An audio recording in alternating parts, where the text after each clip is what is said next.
Nikola Tesla को आज दुनिया इलेक्ट्रिसिटी जनरेशन के तौर पर जानती है, लेकिन उन्होंने कई ऐसी खौफनाक इन्वेंशन भी की थी जिनके बारे में यकीन करना बहुत मुश्किल है। 1896 में उन्होंने एक अर्थक्वेक जनरेटर बना डाला था जिसकी साइज इतना था कि वो पॉकेट में भी आ सकता था और नुकसान इतना कि बड़ी से बड़ी इमारत को भी हिला देता था।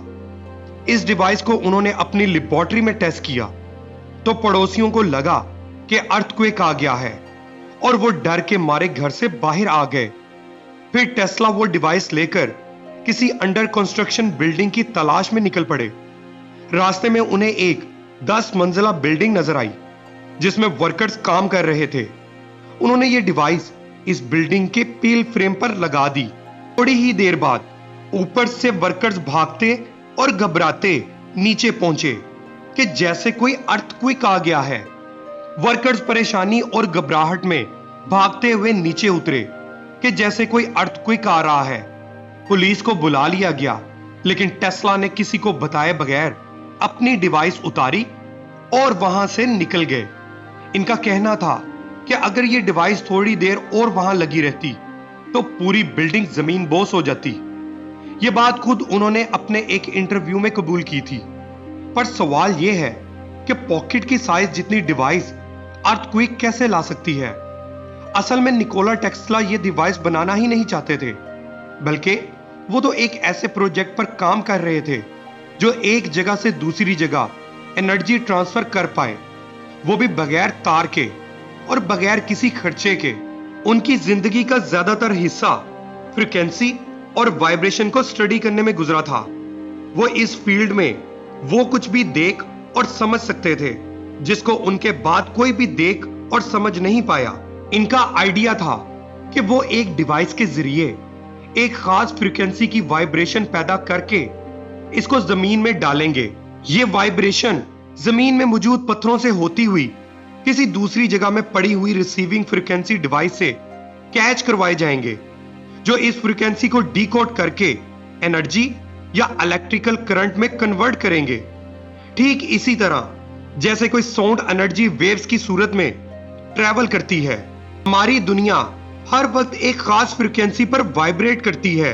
टेस्ला का कहना था कि अगर वो इस छोटी सी डिवाइस को अर्थ की वाइब्रेशन पर सेट कर दें तो पूरी दुनिया में तबाहकुन जल्जला भी आ सकता है।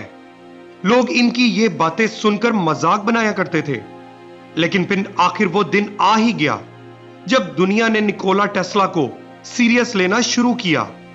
नाज़रीन गिरामी, हमारी रोजमर्रा की जिंदगी में शायद ही कोई ऐसी चीज है जिसके पीछे निकोला टेस्ला का हाथ नहीं।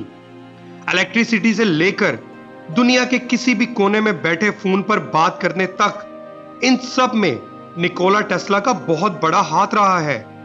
इससे पहले इलेक्ट्रिसिटी को एक जगह से दूसरी जगह पहुंचाना बहुत मुश्किल हुआ करता था।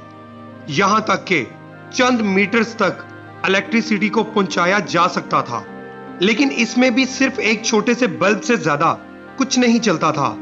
लेकिन टेस्ला ने अल्टरनेटिंग करंट इजाद करके पूरी दुनिया के सामने अपनी काबिलियत को साबित किया। कि जिंदगी में भी यही वो पॉइंट था जब लोगों ने इन्हें सीनियर्स कहना शुरू किया, क्योंकि अब वो ही इलेक्ट्रिसिटी जो पहले डायरेक्ट करंट की फॉर्म में सिर्फ चंद मीटर्स दूर तक पहुंचाई जा सकती थी, इसको हजारों मीटर दूर एसी फॉर्म में कन्वर्ट करके फैक्ट्रीज और इंडस्ट्रीज में भी पहुंचाया जाने लगा। इसके अलावा Tesla hydro electric power system के भी इन्वर्टर थे, जिसे अमेरिका की आज 31% इलेक्ट्रिसिटी और चाइना की 95% इलेक्ट्रिसिटी प्रोड्यूस की जाती है। टेस्ला वो थे जिन्होंने दुनिया को वायरलेस फोन का भी तोहफा दे दिया। ये तो इनकी वो इन्वेंशंस थी जिन्हें आज दुनिया इस्तेमाल कर रही है। पर क्या आपको मालूम है कि टेस्ला ने अपनी जिंदगी में 300 से ज्यादा चीजें इजाद की थी, पर इनको कैसे भी करके दुनिया के सामने लाने से रोका गया। मसलन अल्टरनेटिव करंट तो उन्होंने बना लिया, लेकिन वो चाहते थे कि वायरलेस कम्युनिकेशन की तरह इलेक्ट्रिसिटी को भी दुनिया में बगैर तार के ट्रांसपोर्ट किया जाए। इनके पास नॉलेज तो बहुत थे, लेकिन एक चीज की बेइंतहा कमी थी, और वो था पैसा। वो अपना ये आइडिया लेकर जेपी मॉर्गन के पास गए। जेपी मॉर्गन को इनका आइडिया पसंद आया और उन्होंने टेस्ला को $1.5 लाख फंडिंग देने का फैसला किया। इलेक्ट्रिसिटी को बगैर तार के ट्रांसफर करने के लिए टेस्ला ने न्यूयॉर्क में ही कई तजर्बे शुरू कर दिए। इन तजर्बों में एक टावर भी था जिसको देखकर लोग काफी खौफजदा होते थे और अक्सर शिकायत करते रहते थे। इसीलिए टेस्ला ने अपने तजर्बे कोलोराडो में शुरू कर दिए और वहां 180 फुट लंबा एक टावर खड़ा किया जिसमें जरूरत से ज्यादा पैसे लग गए। टेस्ला का मानना था कि वो इस टावर की मदद से पूरी दुनिया में वायरलेस इलेक्ट्रिसिटी भेज सकेंगे, तो वो भी अर्थ की नेचुरल वाइब्रेशन को इस्तेमाल करके। जेपी मॉर्गन, जिन्होंने टेस्ला के इस प्रोजेक्ट को फंड किया था, वो इस दौरान इलेक्ट्रिक वायर्स और इसकी इन्वेंशंस बनाने वाली फैक्ट्रीज में भी बहुत बड़े इन्वेस्टर्स थे। इसके अलावा अमेरिका में कई कॉपर माइंस के पीछे जेपी मॉर्गन का ही हाथ था। इनको शायद मालूम पड़ चुका था कि टेस्ला अपने तजर्बों में कामयाब हो गए हैं और अगर ऐसा हो गया तो ये चीजें इनकी इलेक्ट्रिक वायर्स के बिजनेस को खासा नुकसान पहुंचा सकती हैं। इसीलिए उन्होंने टेस्ला को मजीद पैसे देने से इनकार किया, बल्कि दूसरे इन्वेस्टर्स को भी मना किया कि वो टेस्ला के प्रोजेक्ट में इन्वेस्ट ना करें। निकोला टेस्ला करते तो क्या करते, अगले कितने सालों तक वो वायरलेस इलेक्ट्रिसिटी का ख्वाब लिए जीते रहे और जब वो इस दुनिया को छोड़ गए तो अगले 10 सालों तक गवर्नमेंट ने इनकी प्रॉपर्टी पर कब्जा कर रखा था। इनका जितना भी सर्च वर्क था वो कई सालों तक सीक्रेट फाइल्स बना रहा और इसके बाद भी लोगों का मानना है कि आज तक इनका वायरलेस इलेक्ट्रिसिटी का फार्मूला पब्लिक नहीं किया। अब सवाल यह पैदा होता है कि निकोला टेस्ला को कोई सीक्रेट फार्मूला मिल चुका था, क्या वो वाकई फ्री इलेक्ट्रिसिटी पर काम कर रहे थे? कई एक्सपर्ट्स का ख्याल है कि निकोला टेस्ला अर्थ की वाइब्रेशन को अच्छी तरह समझ गए थे और शायद वो उसी वाइब्रेशन को इस्तेमाल करके दुनिया को नई इलेक्ट्रिसिटी इंट्रोड्यूस करवाने वाले थे।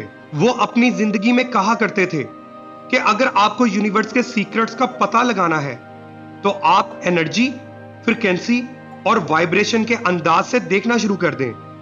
शायद वो सच्चे थे, क्योंकि इनकी मौत के बाद साइंसदानों ने वाइब्रेशन और फ्रीक्वेंसी पर जब रिसर्च शुरू की तो वो ये देखकर हैरान रह गए कि दुनिया की एक एक चीज अपनी खास फ्रीक्वेंसी और वाइब्रेशन पर काम कर रही है। एक चीज की फ्रीक्वेंसी को समझकर दूर पड़ी दूसरी चीज में वाकई एनर्जी ट्रांसफर की जा सकती है, बल्कि इसको कंट्रोल भी किया जा सकता है। मिसाल के तौर पर ये दो फोक्स देखें जिनका फिजिकली आपस में कोई कनेक्शन नहीं है। इन दोनों की फ्रीक्वेंसी बिल्कुल सेम है, यानी इनको एक टैप करने से 1 सेकंड में ये 440 मर्तबा वाइब्रेट करते हैं। पर हैरत की बात यह है कि किसी एक फोक को टैप करने से दूसरा फोक अपने आप वाइब्रेट करता है। निकोला टेस्ला जिस वायरलेस एनर्जी ट्रांसफर की बात कर रहे थे वो शायद कुछ इस तरह की थी। शायद इनको कोई सीक्रेट एनर्जी मालूम पड़ चुकी थी, लेकिन इन डॉक्यूमेंट्स को आज तक सामने नहीं लाया गया।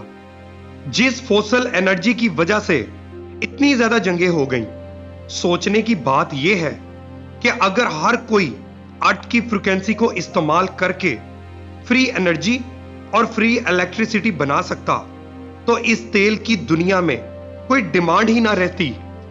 इन सब चीजों के साथ साथ टेस्ला की और भी बहुत सी इन्वेंशंस थी जिनको सिरे से ही खत्म कर दिया गया था, या टेस्ला के जाने के बाद इन पर मजीद काम नहीं किया गया था।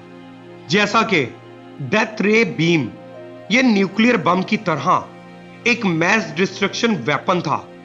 1934 में अपने एक इंटरव्यू में टेस्ला ने बताया कि यह वेपन हजारों मीलों दूर तक लाखों लोगों की जान ले सकता है, या जहां तक अर्थ की कर्व हमें इजाजत दे।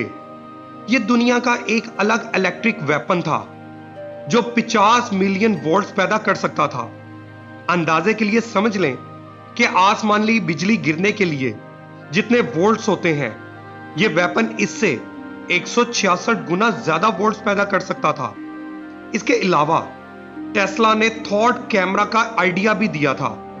जिस तरह एक कैमरा वो सब कैप्चर कर सकता है जो हमारी आंखें देख सकती हैं, इसी तरह टेस्ला का आइडिया था कि हमारे ख्यालात को भी फोटोग्राफ किया जा सकता है, जिससे इंसान जो कुछ भी सोच रहा होगा वो इसकी फोटो बनकर सामने आ जाएगी।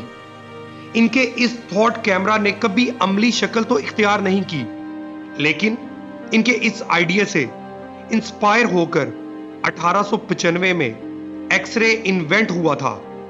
निकोला टेस्ला एक ऐसे साइंटिस्ट और इंजीनियर रहे हैं जिन्होंने कभी भी पैसे के लिए काम नहीं किया। वो चाहते तो अपनी इन्वेंशन से बहुत पैसा कमा सकते थे, दूसरों की तरह अपनी इजादात को कैश भी कर सकते थे। लेकिन जब इनकी मौत हुई तो इनके पास इतने पैसे भी नहीं थे कि जिससे इनके होटल का बिल भी क्लियर करवाया जा सके। इनकी मौत भी आज तक एक मिस्ट्री बनी हुई है। 7 जनवरी 1943 को इनके होटल रूम से इनकी डेड बॉडी मिली और ऑफिसर्स का कहना है कि यह एक नेचुरल मौत थी, पर लोगों की एक बहुत बड़ी तादाद समझती है कि निकोला टेस्ला को मारा गया था। पर असल हकीकत क्या है? क्या इनके डॉक्यूमेंट्स को 10 साल अपने कब्जे में रखने के बाद सब कुछ पब्लिक कर दिया गया, या फिर अभी भी टेस्ला की कुछ सीक्रेट फाइल्स किसी खास जगह मौजूद हैं? यह तो शायद आने वाला वक्त ही बताएगा। उम्मीद है कि हमारी वीडियो आपको पसंद आई होगी। वीडियो को लाइक और शेयर जरूर करिएगा और अपनी कीमती राय कमेंट सेक्शन में जरूर दीजिएगा।